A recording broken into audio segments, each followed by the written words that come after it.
Hey guys, it's Rainy Todd back there, Stormfly here. I've got my tissues. Let's not stall any longer and get on with the video. I'm crying already. Let's just move on to number 10. Forgive me. No. Forgive me for not understanding that you have always been one of us. Our family will look to you now. Take care of them. My son. This is not the worst Disney death, it is pretty sad. I know he's so horrible to Tarzan, but he becomes like a father figure in the end. And he even says, you know, forgive me, and I don't know, it's just so emotional. He ends up getting, the way he ends up getting killed by a hunter. He didn't mean much to me at the time because I didn't really know who Kerchak was, because I'd watched it, I think, a TV series and Kerchak was already dead. So it didn't mean that, oh flip, excuse me. So it didn't mean that much to me, but sorry to take on my throat. But yeah, and now I can't watch it without getting... I don't normally cry at Disney deaths, but I do get emotional. Well, apart from the Hunchback of Notre Dame, I cry at that. I cry like a baby every time I watch that. Don't like smiling, she's mocking me. Yeah, with that, this is gonna, guys, trust me, you think that's bad, it's gonna get worse. Koda? Because of that monster. I think Brother Bear is a very underrated film. I actually think the only reason I'm leaning forward, guys, is just because of the way my phone is sitting. Like, I'm sat up here, my head's cut off. So I'm trying to lean forward a bit. But yeah, I think The Lion King really overshadows Brother Bear. I watched it recently, the whole way through, because I'd only seen, I think, the start initially. And I thought it was really good. And I have to admit, I've watched it again. It's on Netflix. It's on the UK one anyway, so I would definitely recommend you watch it if you haven't already. I think what's interesting about Koda's mother's death is, even though you see her die directly, you don't know it's her. You only know it's her when, I suppose, when Kenai realises, when Koda's telling about how he got separated from her, and then he tells Koda. I would say that's more sad, but it's when he tells Koda. You know, don't hear him doing it, but then Koda's like, I don't like this story, and you see him getting stressed, and it's so sad. I would truly say that's sadder. That's why this is quite low on the list. Yeah. I feel stone-hearted now. The tissues are sitting here with a pen in them because doing, you know, a wee bit of writing not long ago, and then I got writer's block. Note to yourself, never write in a lecture because you might get caught by your lecturer. And when I say write, I mean write, don't write stories, write notes. Because I nearly got caught today.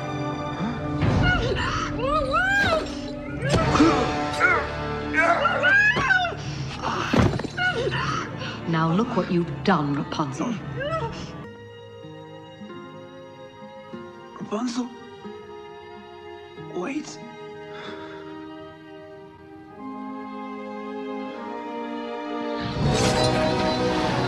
I didn't find Flynn death tear-jerking and such, but I did find it sad, I have to admit.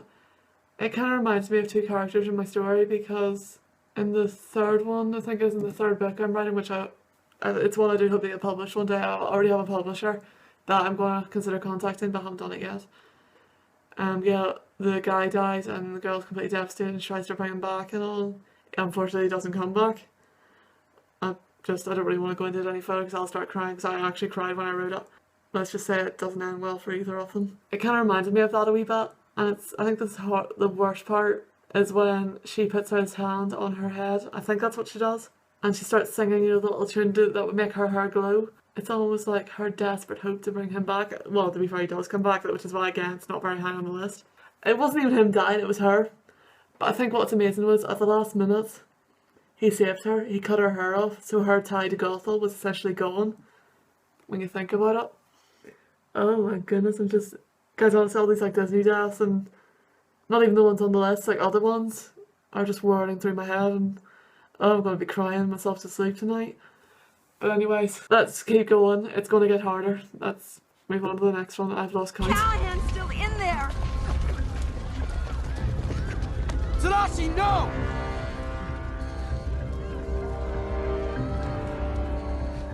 Callahan's in there. Someone has to help.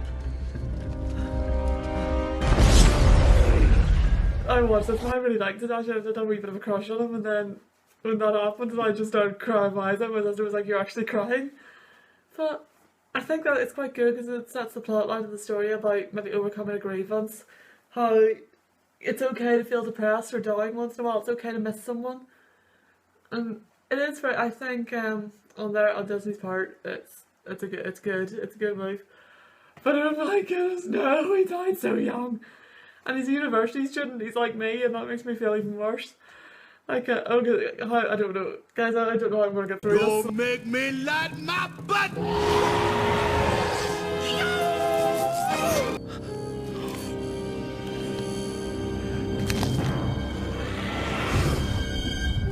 Funniest character in Princess and the Frog, Little Ray. Can't believe we just called him Little. I did not get emotional at this bit, I will be honest. This Disney Dance does not get to me that much, but though I think it's very sad because he's an awesome character, it wasn't one that I found particularly sad. And I think the reason is because at the end he essentially joins Evangeline, who's a star. It's like two little stars. So, you know. Oh, shit. But, yeah, it's still pretty sad. So you see, I don't forget the crocodiles when he starts crying, and I'm like, crocodiles don't cry, it's so accurate, but it's so sad at the same time. Like, but I've noticed every time I watch Disney, it's just becoming a cliche that you want to meet a character and they'll die a few minutes later. Quick spoiler for Inside Out, but I won't say who it is. Bambi, quick! The thicket!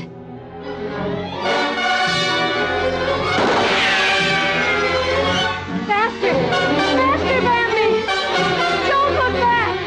Keep running! Keep running! Who has not cried at Bambi? I know, okay, apart from Chandler, he said he did not, he cried like a baby when they stopped drawing the deer. I've watched this recently. Well, I watched a bit of it recently, the bit when she dies. I didn't find it very sad, I will be honest. It didn't really hit me so much the second time round. But for second time a couple of years, I would say, because I've watched it when I was a child and I cried like a baby. But now I'm just like, meh. But I don't know, she's such a lovely character, and I think the fact that you don't really know what's happening, you hear a gunshot, but we don't, for all we know, she's alive, you know? Okay, let's be honest. But it's just the way you don't even see it happen, you just hear it, and it's because it's happened off screen, I think it's so much harder. And it's just the hardest bit is when you see little Bambi come and he just goes, "Mother," and he doesn't know where his mum is, and oh my goodness, guys, I'm going to start crying again. Let's move on to the next one quickly. Are you satisfied with your care? Please! No! I can't lose you two! I'm satisfied with my care. Why? This is getting worse and worse. Baymax! Well, okay. Quick spoiler, I think I said in the I think when I put the text up, it said Baymax's death, sort of. He doesn't essentially die. So that's why this one's not very high, even though I find this one ridiculously sad. I put it quite low on the list because he does come back at the end, and I did put a spoiler warning at the start, so you've been, bear in mind guys, there was a spoiler warning at the start. Spoiler warning at the start, you've been warned. So that's why I would say this one's not the saddest, but no, it's still pretty heart-wrenching. This is absolute torture. Go say let's move on to the next one. Toothless, no! Toothless! Get away from him! Go on, get out of here! Get away! I don't even think it's the fact that Stoic died. I think it's the fact that Toothless killed him. I don't know why Stormfly's still smiling. Oh. Honestly, why is she smiling? Stormfly, stop smiling. If Toothless was here, he'd be bought. I don't think Toothless would be happy if he was here. I'm gonna hold you. But no, I think it's the fact that Toothless is the one who killed. For me, that was harder because he's so cute. Like, I want my own Toothless. Well, that's a lie. I have my own Toothless, but no, I want like the real one. I want to be able to ride a real Night Fury. But just he's so cute looking. He's like a dragon version of Stitch.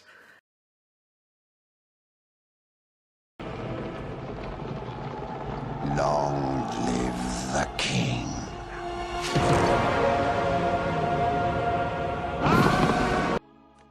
You gotta get up. Dad, we gotta go home.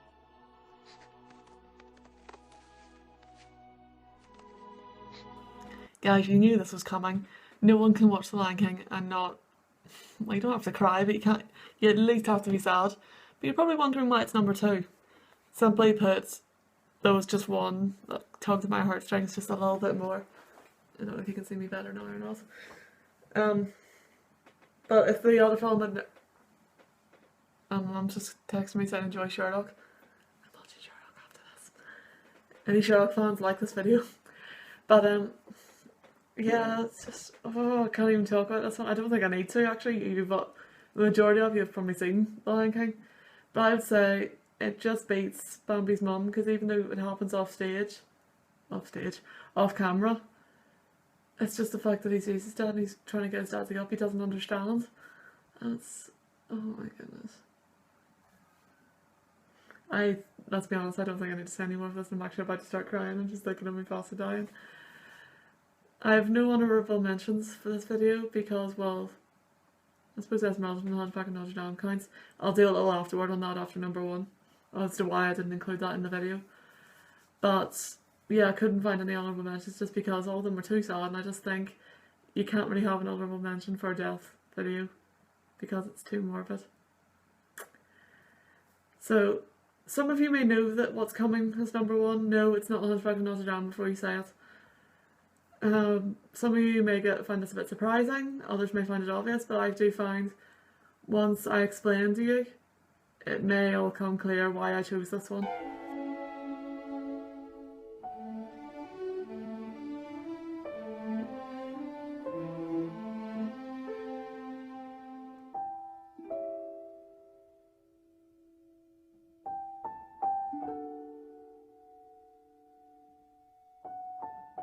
You've watched it, haven't you?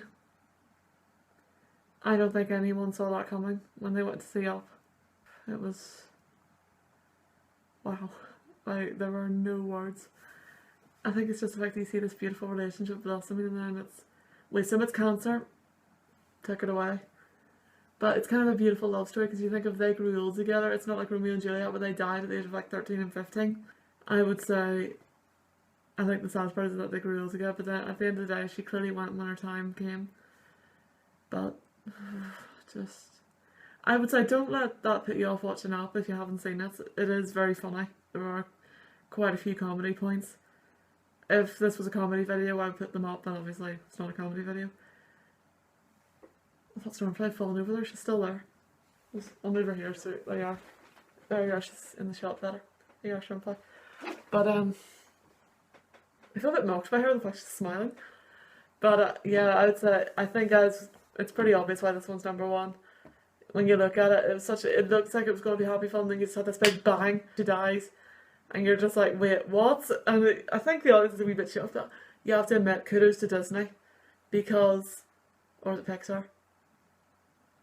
Very awkward if it's Pixar. I think you have to give them credit because everyone went into that film thinking it was going to be hilarious. And then you're hit with this sudden, like, bam of heartbreak and tears and general, if you're a fan person, feels. If you're not a fan person, you've heard of that, good on you. Oh my goodness, I think, like I said, there's very few films I've cried at, and I think this is one that I did not cry at. Woo! I think we can all agree why it's the saddest one.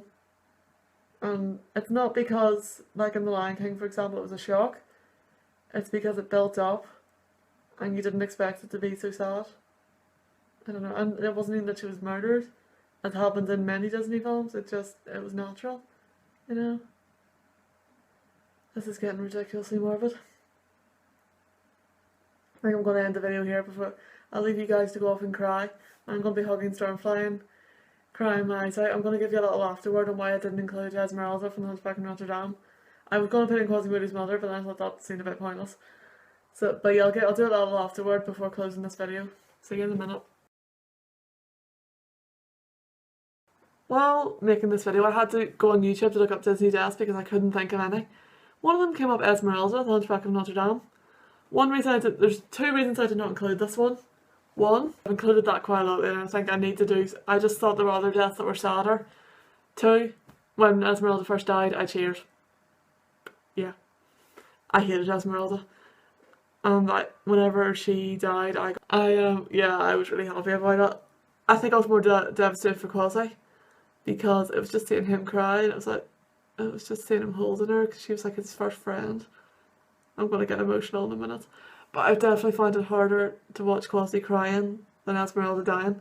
And I think also because I thought she's not dead, she's going to come back to life. Well, she's not going to come back to life, but she's going to come back to some extent in a minute. So I think that's why I just couldn't really cry at that, and that's why I didn't include it. But yeah, it just shows you they're not always going to work. But you've seen the list, I do think, you may agree with my list, you may think, no, Esmeralda should have been in it. Although it is sad, it's just, to me, it just wasn't, I don't know, it just wasn't quite there. A bit of a stretch to say I hope you enjoyed this video. Hope you didn't find it too depressing. Don't worry, I'm doing Villain Deaths next week, so hopefully you'll find that a wee bit more interesting. Just realised my movie maker, which is what I do my videos on, is still playing, and the video hasn't loaded that I've just put into it, the filming I've just done, so it's just playing a blank screen. I'm also watching Child's Play on the other side. Shut up. I'm also watching Child's Play too on the other side, and then I'm going to watch Sherlock afterwards. Just because I was halfway through it when I first watched it, so I might as well watch the rest of it. Yeah, hope you enjoyed this video, hope it wasn't too depressing for you. There will be a few more cosplays, and I managed to actually write down the requests, finally. No, I didn't, I forgot one. I'm just trying to think. Give me a moment just to work out what they are, and I won't tell you what they all are, but I'll tell you how many there are. There's 5 lined up. One of them is not requested, one of them is just one I wanted to do. You've still got time to go over to Twitter. I will put a link in the description to cast your vote on the cosplay you think I should do next. It has to be a Sweeney Todd character. You've got an option between Lucy/Joanna, Pirelli, Judge Turpin/Toby, or Anthony. So far we've had 2 votes, one for Lucy/Joanna, which then it became, when I asked more specifically, they asked for Joanna. And the other was for Anthony. And I have to admit, I think in my last video I said how much I wanted to do Anthony, so thank you. I know who you are, I'll not say your name because I'll wait till the actual video and then you'll see who requested it. Don't know who asked for Joanna. I don't know how happy I am about it because I don't like Joanna. I find her just substanceless. But what I am glad about is she's dead easy to do, honestly. Like the makeup, you could just, whatever you'd wear as everyday makeup, you could probably, if you wear heavy makeup, just simplify it down a wee bit.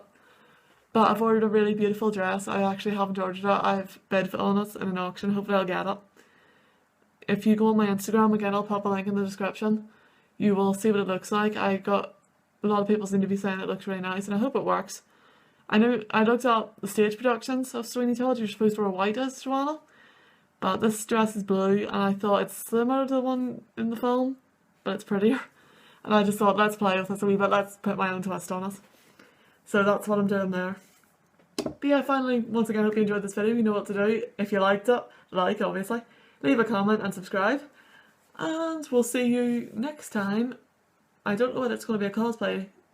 Well, you will have noticed now I've actually changed my schedule. It's now cosplays on a Friday and top tennis on a Wednesday. Cosplays are just if I get requested. Top tennis should be every Wednesday. Until whatever the next video is, and from Stormfly and me, bye guys.